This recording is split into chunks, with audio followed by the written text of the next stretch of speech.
Sunday reporter Jim Redmond has been covering the flood cleanup and all the rescue effort from a spot outside Loveland where our Instacam truck can beam a signal back to Denver. And here's that report. Jim? Bob, about the last thing the people up here trying to cope with this disaster need is more rain, and that's just what they're getting now. More rain squalls are moving into the Loveland area. But one of the most difficult problems that officials have here, outside of the weather problem, is figuring out just how many people were up in that canyon at the time that flood roared down on them.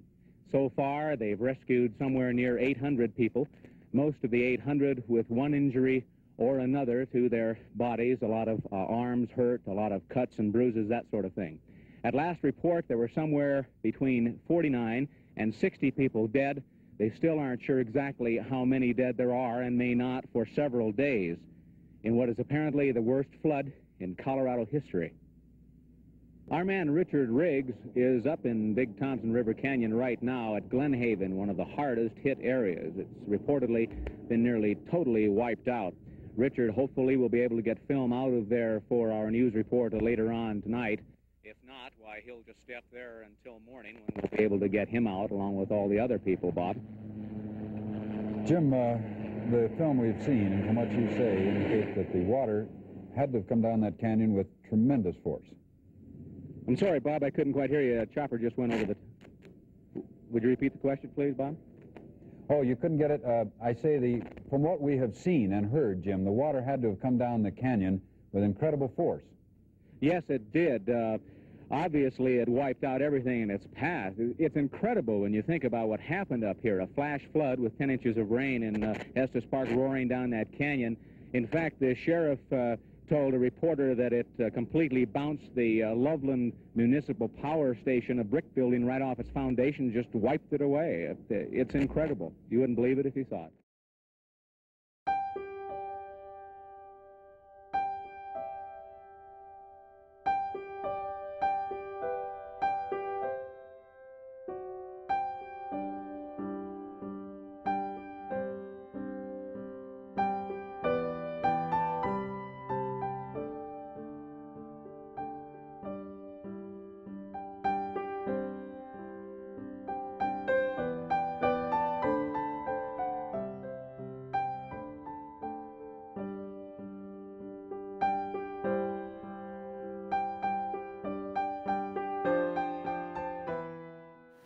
Well, the day that we got there, we were late leaving because we had planned to go out to see Keith's folks at the Watonia in Drake.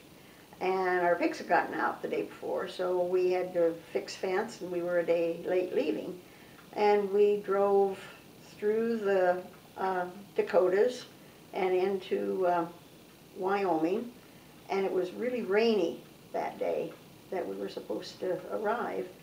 And the truckers kept saying, there's been a big flood, don't go that way. And at that time we had CBs in the car. You know, once they came across, the truckers were saying not to go through Loveland because there was a large flood. We just kept going, and we stopped, must have been to get gas, I don't remember. And I called the number that I had. And there was an operator that came on and said, who are you trying to get in contact with? And I told her, and she said, well, there isn't anything there. They had a big flood and everything's wiped out. Somebody stopped us on our way in and wanted to know why we were going into that town. And we said that we had relatives that were in the canyon, and we were looking for information, and so they sent us to this high school, and we walked in there, and it was just full of people, just everywhere. It was a huge, big lunchroom, and it was just full of tables, and there were people that had gotten out of had come, and they didn't have any provisions because everything had been washed away. And so we weren't really concerned about it, you know, knowing that, you know, just get out of the way of the flood. We got there, I think we pulled into Loveland, Colorado. They had the roads blocked, and it was raining when we got there. And they said there'd been a terrible flood, and that you know, the roads were closed. And so we got a hotel for the night, and we would find out more in the morning.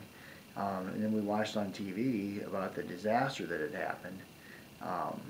And we still didn't know what was going on because we just couldn't imagine that someone would, you know, there would be people that would die in a flood. And, you know, yeah, you know, hope they were okay, and it's just a matter of trying to find them. And just, you know, hopefully, you know, we'd find them somewhere. And so we sat there for a couple of days. Mom and Dad, my folks went into a flood relief place, and we'd stay at the hotel, and, you know, no news, and then more no news, and a couple, three or 4 days went by, and finally they said anybody that was in that canyon that was alive was, you know, was out. And we just still couldn't believe it.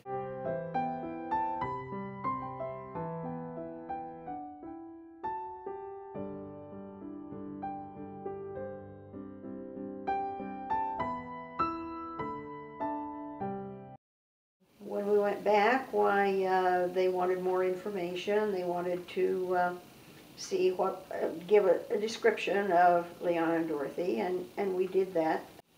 They found some bodies, and there was a morgue there, and they went through and took pictures of the bodies that they found, and none of them happened to be my mom and dad. Finally they said, we don't know where you're, you know, they couldn't find them.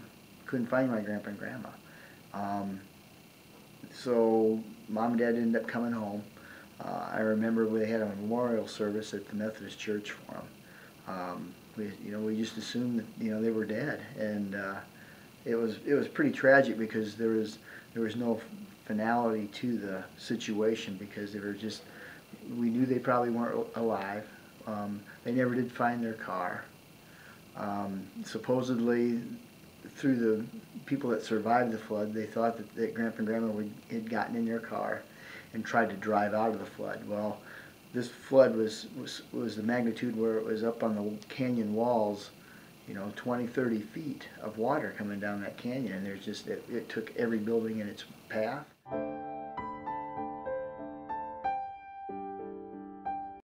Rings is how we identified my dad, because it was a Masonic ring, which was somewhat different, and found that. So we said, yeah, that's my dad. That's how he was identified.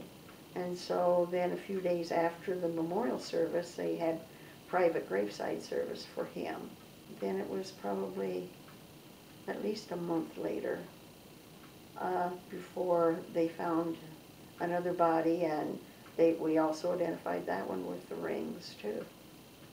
And it was a heirloom type thing for my mom's family, and so they sent that ring down, and my grandmother was still alive, and she looked at it and said, that's the